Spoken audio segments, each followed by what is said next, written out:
What is going on, everyone? My name is Andy. Welcome back to another FPL video. In this one, I'm going to talk about Wildcard for Game Week 12. And in this video, I've got 3 drafts. So the first one is Salah only. The second one is Salah and Haaland. And then the last one is Haaland only. So depending on what you want to do, I've got a draft for each different scenario. I'll talk through the different players, thoughts on future weeks' captaincy and stuff like that as well. So let's get into it. So the first draft is Salah only. There's no Haaland to be seen. I'll try and cover this one nice and quickly because honestly, I don't see many people going with a draft like this. The idea of selling Haaland right now, bearing in mind that most of you will own him, just doesn't sound great.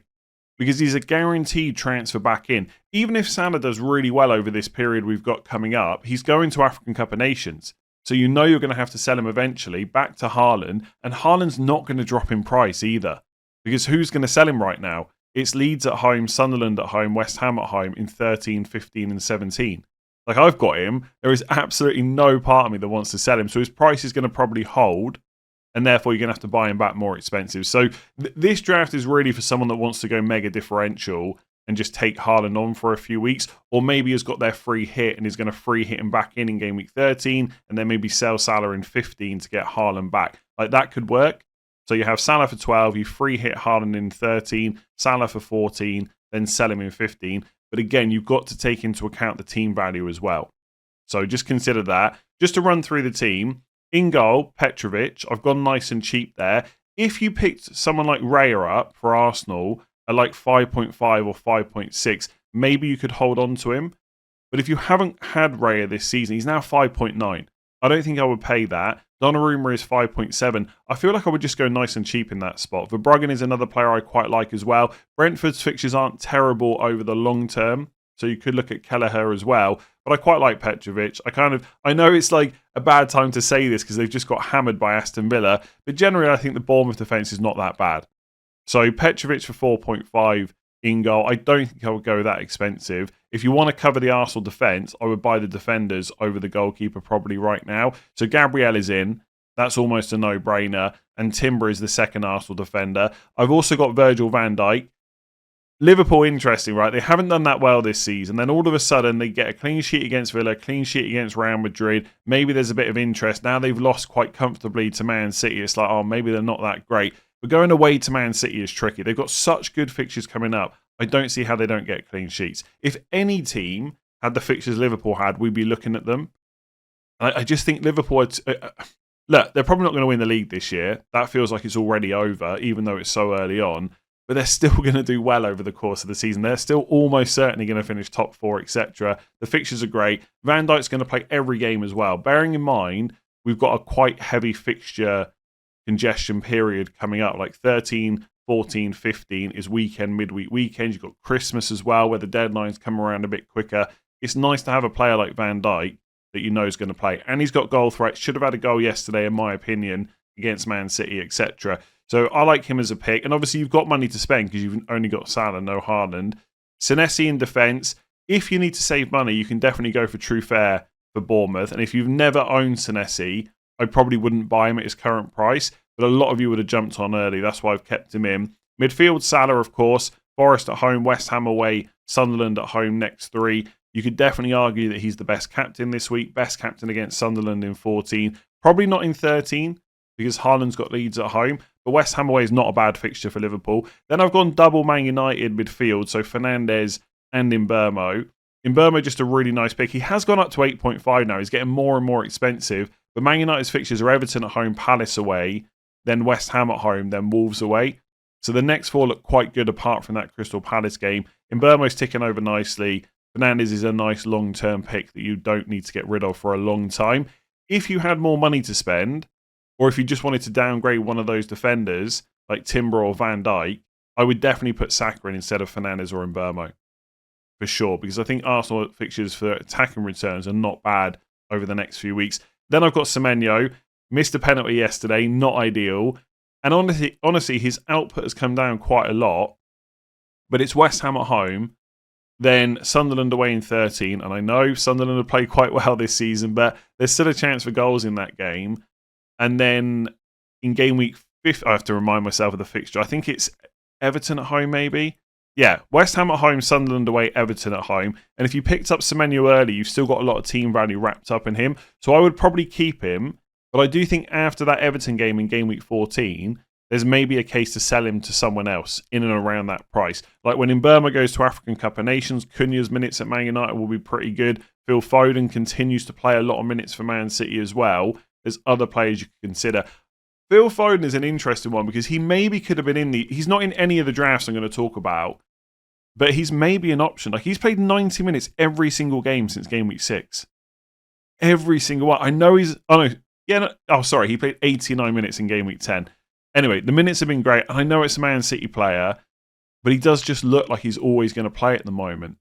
So maybe he's just worth going for until that stops. Because in 13, 15 and 17 in particular, you got really nice fixtures for Man City. So if somebody wanted to go for Foden over Fernandes, Mbeumo, Semenyo, I don't think I would do it, but I wouldn't see it as a terrible option or anything like that, just because the minutes are there right now. I think the position he's playing, there's not a huge amount of competition for it. Obviously, they do literally have a lot of players that could play, but I think Cherki's kind of being used off the right. Bernardo Silva's not a guaranteed starter anymore. I just think in that attacking role that Foden's got, I think he's probably the best in that team. So will the minutes continue? We'll have to wait and see. He's a Man City player, etc. But I think he's okay as a pick if you wanted to put him in, but I've not gone for him. And then Sarr, just good fixtures for Crystal Palace. Wolves away, Man United at home, Burnley away next 3. You can move him on before AFCON. Worth saying, Mbeumo and Sarr and Salah in this draft, all going to African Cup of Nations. So maybe bear that in mind. I know we're going to get 5 free transfers when we get to game week 16. And obviously you can literally get rid of all of them. But you are probably going to want to carry through as many transfers as possible before we get to like doubles and blanks and stuff as well. So just keep that in mind. There's 3 AFCON players in this. Mateta up front, and then Thiago on the bench. By the way, I know people haven't even got to this point. They've already left comments. You'd never bench Thiago, etc. Maybe not. Maybe I would play Thiago over Senesi, but the defence is just so strong, you could make a case to play a 4-5-1. I've also got Joachim Andersen on the bench, by the way, against Sunderland at home. The other bench players, Dubravka, obvious, and Mark Guiu, if you're going to go for a strategy where you tank a spot, I prefer to do it in the forward line rather than the midfield. Just because of the value, right? Guiu is 4.2 million. There's no midfielders that cheap. Like Potts at West Ham, defensive contributions and set pieces. He's taking corners. He's only 4.4. Maybe not a bad option as long as he stays in the team. But generally, I prefer tanking that forward spot. So 4-5-1, you could absolutely play Thiago and play 3-5-2 instead. But super strong squad. Saka I'd like to get in. Foden's an option. Maybe you downgrade one of those Arsenal defenders to get Saka. I think I'd prefer to downgrade Timber than Van Dijk just because of the fixtures, which I know sounds crazy because Arsenal defence is so much better than Liverpool. But I feel quite strongly about Van Dijk as not a bad pick. Anyway, I said I was going to do that quick. That was nearly 8 minutes. Let's get on to the drafts I think people will actually consider. So what if you don't want to drop Haaland, but you do want to take a punt on Salah for the fixtures that Liverpool have got coming up? And by the way, it feels so wrong to say that Salah is a punt, but with what he's delivering right now and his price, it does feel like that's the situation we're in. Either way, the solution is a Salah and Haaland draft.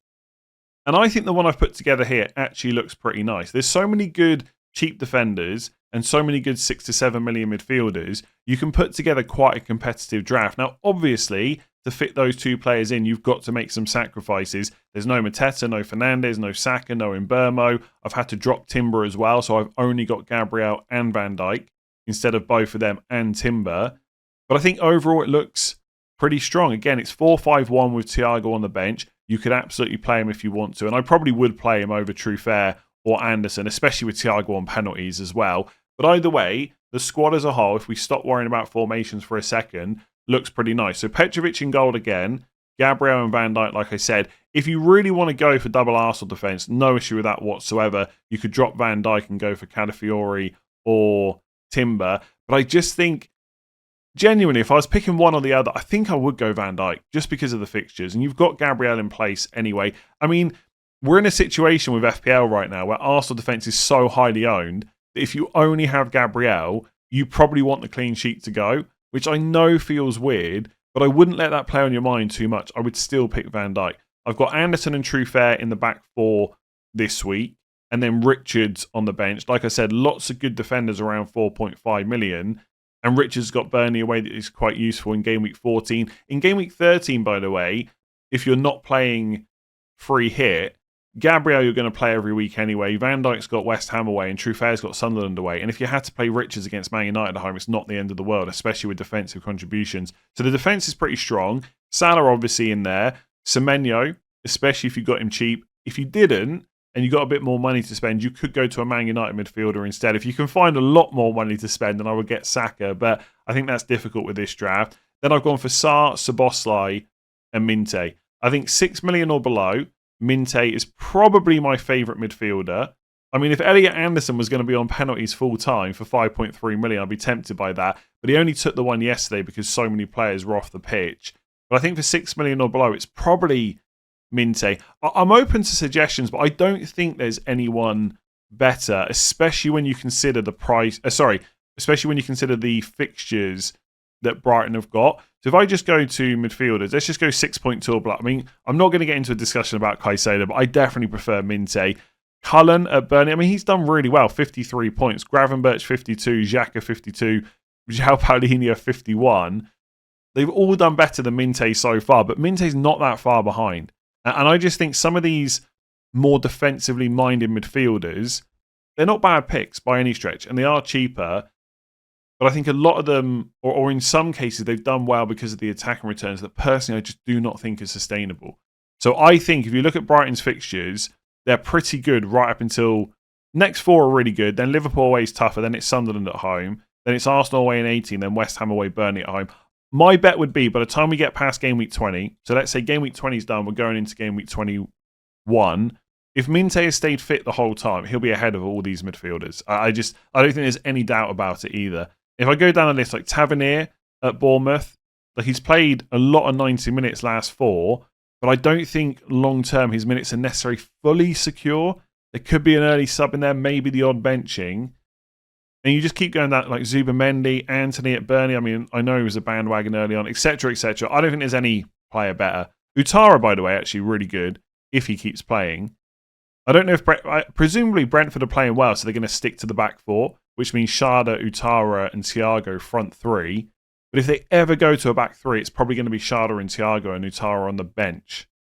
So if you told me right now Utara is going to keep playing 80 to 90 minutes every game week, I think he's really competitive to Minte. But from what we've seen so far, Minte at 6 million is probably the one to go for. Sarr, obviously Crystal Palace attackers, disappointed in game week 11, but Wolves away, Man United at home, Burnley away, pretty good. And yes, he's going to African Cup of Nations, but you've only got 2 players in this draft, which is Salah and Sarr. Minte's not going. So he's just a long-term pick. So Sarr's good. And then Szoboszlai. Szoboszlai is on 4 yellow cards, which is annoying, right? I hate when we get to this situation because, or this stage of the season, because you kind of want to dodge them, because if they get a yellow card, it's annoying. But the fixtures are so good, you know you could be missing out on points. And Szoboszlai might not get that yellow card for weeks yet. It's up to you whether you want to risk it. I would say the squad overall is pretty strong. So any week he misses out, you're probably well covered. There is some weeks where it wouldn't be perfect. But I guess with the 4.5 million defenders, especially if you can afford Senesi over Truffert, in Anderson, Richards and Senesi, you've got defensive contributions. Like, worst case, Szoboszlai misses out, and then you hope your 4.5 million defender goes and gets you a 3-pointer. It's not the end of the world. I think if you look at the other 6 to 7 millions, you could go for Declan Rice instead. I quite like him. Njai, I'm not sure I would buy right now. He's another player off to AFCON as well later on. And the fixture's just a little bit tougher for Everton right now. Enzo Fernandez at Chelsea, I just think it's the wrong time to buy. Burnley is good, but then it's Arsenal. And longer term, I'm not sure, especially if Palmer comes back, he would lose penalties. So I think if you've got Enzo and he's fit, you're definitely keeping him for game week 12. I wouldn't buy him. So I think I would go Szoboszlai just because of how good Liverpool's fixtures are. But you could go for Rice. Then Haaland up front. And like I said, the bench is Dubravka, Thiago, Richards, Guiu. I think that's really good for a Salah Haaland draft. Would I go for it? Personally, I would rather spend a bit more money in other positions. And I'm going to talk about the draft I would probably go for in a second, which doesn't have Salah, which feels so wrong. But that is what I would do right now. That's just the stage we're at with FPL at the moment. Salah just does not seem worth the money. Like, if you've got him, you're keeping him. And if you really want to go differential, he is the biggest differential next few weeks, in my opinion. And the team looks good. But I'm still not convinced I would go for it. So let's talk about the Haaland only draft. So the Haaland only draft is interesting because it's the one closest to my current team, but it's also the one draft in this video where I look at it and I think there is probably a few more tweaks you could make to get it to a point where you're really happy with it. Like the Salah only draft, I think looks really strong, right? If we're assuming that the person going for that draft doesn't want Haaland, it's strong. Salah and Haaland, with the money you've got available for the other players, I think look really strong. This one is also strong, but I look at it and say, well, I've only got Fernandes. Should I have Mbeumo instead? I've got Elliot Anderson on the bench, and for 5.3 million, I think for the amount of defensive contributions he gets, he's a good pick. But I'd probably rather have Salah or Szoboszlai instead. But to get that, I need to find like nearly 1.5 million. So what position in this squad do I downgrade? If I downgrade Fernandes, I could go to like Saar and then Anderson up to Szoboszlai and have both of them. But I don't know if I really like that. I think I'd prefer to have Fernandes or Mbeumo. So do I drop one of the defenders? But then it feels weird to not have Salah and not have triple Arsenal defence. So I like this draft. And I'm pretty sure if I was wildcarding, this is the kind of thing I would go for. But there's still a few... It's not perfect, I would say. So just to run through it, Petrovic in goal again. He's been in every single draft. Gabriel, Timber, Van Dijk, Truefair, back four. And then it's Joachim Anderson on the bench. You could play Anderson over Truefair. It's a pretty close call. Saka in for captaincy in game week 12. Then Fernandes, then Semenyo, then Minte. Then up front, it's Mateta and Haaland. And actually, that's another thing, right? Because I've got Mateta, Haaland, Guy. What about Thiago? Do you put Thiago in, play 3-4-3, and drop like Minte down or someone like that? Like that's why there's a few more decisions to have to make with the Haaland draft. Basically, I think I would probably go for something like this because Salah is only really like a massive consideration for me in 12 and 14 specifically for captaincy. So game week 12, he's got Forest at home. Saka's got Spurs at home. So I could just captain Saka. In game week 13, everyone's going to go Haaland. Game week 14, Haaland is away again. So if you want to go different, that's the week. Salah's got Sunderland at home. Nice fixture. Saka's got Brentford at home. Fernandes got West Ham at home. So maybe you go away from Salah again. And then game week 16, when Salah's got Brighton at home, Saka's got Wolves at home. So if you really want to back against Haaland, and most people are just going to permanently captain him anyway, but if you really want to go against him, yes, the weeks where Haaland has an away game, Salah's fixtures are good, but so are Saka's, and so are Fernandes's actually. Fernandes' fixtures in those home in 12, 14 and 16 are not bad either. So that's why, despite it feeling crazy to not go for Salah, if I was wildcarding, I'm pretty sure I would build a squad like this. And I think it looks pretty strong. Again, there's a case to be made to go for Thiago. I think he's excellent value, and he's only going to continue to go up in price because his points total is really good, his price is good, the fixtures are not bad, not great. Brighton away is fine actually, and then it's Burnley at home. It's game week 14 that's a problem against Arsenal, but that's just one fixture. Like, who cares really? So Thiago's a good pick. Otherwise, yeah, you could go for Mbeumo over Fernandes, but I just think Mbeumo's up to 8.5 now. Fernandes is only 0.4 more. And if you feel strongly that Mbeumo is just miles better, you should obviously buy him. I think it's a lot closer than that. I think if someone wanted to say Mbeumo's better, I wouldn't necessarily strongly argue against them. But I don't think it's so much better that I would warrant setting myself up for having to use a transfer down the line. With Fernandes, if you need to keep him long term, you can do that. And like I've already said in this video, yes, we do get 5 free transfers in game week 16. It doesn't mean they all have to be used straight away. But of course, you're going to have to use one in game week 16. So if you want that to be Mbeumo, absolutely fine. But yeah, I don't really see too many weaknesses here. You've got a few jump-off points as well. Like with Saka, you're not far away from Palmer if Palmer can get himself back fit and playing week in, week out. You know, Fernandes can drop to anyone else apart from Salah, and you've already got Saka. Semenyo is nice for the next 3. Then you can move him on to maybe someone like Foden or Cunha or whoever it might be, someone cheaper. And then Minte's just good value at 6. So, yeah, I quite like it. I know people will look at it and think, well, I want Mbeumo instead. That's fine. I don't want Elliot Anderson. I want Asar. And again, I think that's fine, but you've got to drop one of the defenders. Or you've got to drop Semenyo or Fernandes. I don't think I would do that. So if it was me, and I was actually wildcard and I wanted to go for a draft like this, I'm pretty sure I would drop Timber and do Anderson up to Saar. I think that's what I would want to do. And just put in another 4.5 like Richards or someone like that. Anyway, I'm not on wildcard, you are. Let me know which kind of draft you're going for. Haaland, Salah, or both of them. Which one are you going for? I suspect most people will be on Haaland. One thing I've not talked about in this video is obviously free hit. Like, how do you pair the two together? There's no perfect combination, honestly. Ultimately, you probably free hit in a week where if you go for Salah and Haaland, it just makes free hit even more difficult, in my opinion. If you go for one of them, you probably free hit in a week where the other one is good, basically. So if you go Salah only, you're free hitting Haaland in 13, 15, or 17. If you go, actually, you wouldn't, in 17, that wouldn't matter because Salah would be at AFCON, so you could just buy Haaland. So 13 or 15. If you go for Haaland only, then maybe game week 14 when Salah plays Sunderland at home. I'm telling you now, this squad will look good in game week 14. So even then, it gets tricky. Maybe just do it in 13 or 15. Like, free hit just feels like it's just pick your week. They're all much of a muchness. If you've got bench boost, obviously you'll need to downgrade a player to upgrade Mark Yu. So in most drafts, that would just be to get Mateta or Thiago, whichever one you're missing. Anyway, hopefully that helped. If you enjoyed it, make sure to give it a like and hit that subscribe button. I'll catch you soon for more videos over the international break.